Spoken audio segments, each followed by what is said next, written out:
kegilaan kepada dunia, mabuk harta, lalu pantas hidup ini dijadikan sebagai pantas lantunan, pantas bersandiwara dengan surga kesyukuran dan ingkar kepada Allah Subhanahu wa Ta'ala. Hadirin yang dirahmati Allah, hukum dunia, mabuk cinta kemewahan dunia, kesenangan dunia semata-mata yang membunuh cita-cita, yang melumpuh daya juang yang dituntut oleh Islam. Mabuk cinta dunia menjadikan bangsa dan umat hanya dalam arus perbuatan kebencian semata-mata.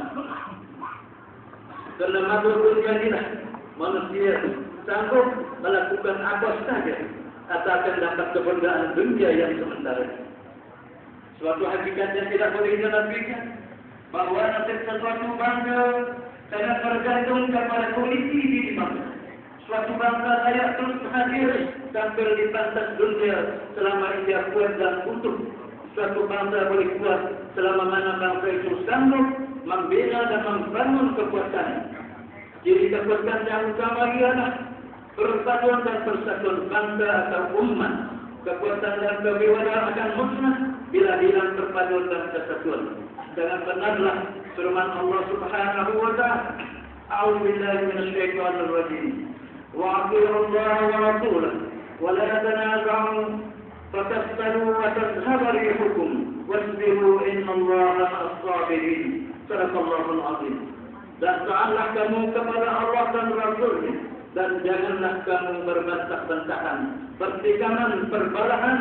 Kalau tidak, nescaya kamu menjadi lemah dan hilang kekuatan. Bersabarlah, sesungguhnya Allah berserta orang-orang yang sabar. Ikhwan yang muslimin rahimakumullah,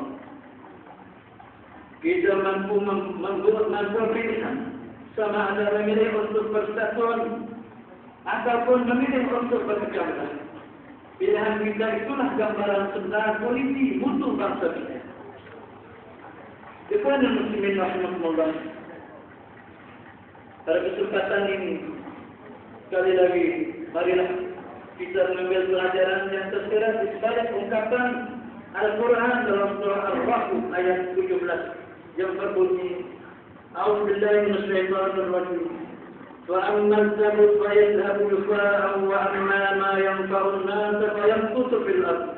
Kadzalika yadribu Allahu al-amsal. Sadaqallahul 'azim. Maksudnya, dan adapun buah itu akan hilang lenyaplah dia hanya manakala perkara yang baik yang bermanfaat kepada manusia, maka ia tetap tinggal di bumi. Yakinlah Allah menerangkan contoh misal perbandingan. Dalam ayat tadi, az-zabar, buih, itulah perkataan dan umpamaan kepada bangsa yang tidak mempunyai polisi tanpa isi, yang ada hanya gelombang kosong dengan repuh bila masa saja boleh pecah dan pecahkan. Sebaik saja bertembung dengan pasir-pasir di pantai, terus berderai hilang di permukaan air. Itu banding buih, itulah dia. Berapa harga gunung suatu bangsa yang sudah jadi buih adalah bangsa yang jiwa mentalnya sudah kosong, hilang arah dan hilang tujuan. Hanya kehancuran satu bangsa, satu umat tidak semestinya pupus dan hilang lenyap di dalam zaman, tetapi ia boleh berlaku dengan bentuk kehancuran dalaman, seperti hilang kekuatan, hilang marwah, hilang kemuliaan, hilang daya tahan. Orang lain sudah tidak hormat, lalu bangsa itu jatuh dalam genggaman kekuasa pihak lain. Apa yang nak buat? Perlu bertanya kepada orang lain lebih dahulu. Hingga jadi seperti wayang kulit. Yang bercakap, yang bergerak, yang mengarah adalah orang lain. Tuk ad-dalam.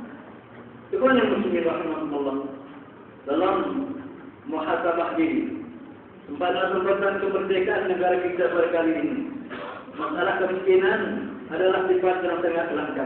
Ia menjadi sebesar-besar kekurangan yang menyebabkan bangsa, umat kalah, ketinggalan di belakang dalam perlombaan mengajar kemajuan. Bangsa Melayu, umat Islam menerima sako yang ditinggal oleh penjajah sebatas kemiskinan. miskin wang ringgit, harta benda, miskin himmah cita-cita, miskin pada pelajaran, latihan, pengetahuan, miskin pada alat-alat persiapan mencerdaskan otak. Dengan itu jadilah mereka tersangkut dan keterbelakangan, ketinggalan dalam serba hal. Dr. Burhan Abduddin adalah seorang tokoh paham kebangsaan Melayu, pernah menegaskan dalam sebuah posisinya kata, di atas runtuhan kota Melaka kita bangun jiwa merdeka, bersatu padulah seluruh belah pembela hak keadilan rakyat. Yakinlah penegasan seorang tokoh kebangsaan Melayu menggariskan agenda perjuangan mengisi kemerdekaan dengan membangun jiwa merdeka bagi membebaskan jiwa hamba. Jiwa yang lemah, penakut, tidak ada marwah dan tidak ada kehormatan, rela dihina, mudah menyerah, hilang daya juang, tidak mempunyai daya tahan, tidak percaya kepada diri sendiri, bangsa sendiri, tidak mempunyai wawasan, tidak mempunyai cita-cita tinggi, tidak mampu berpikir secara bijaksana untuk masa hadapan bangsa dan umat dan seterusnya negara. Ikhwan muslimin rahimakumullah.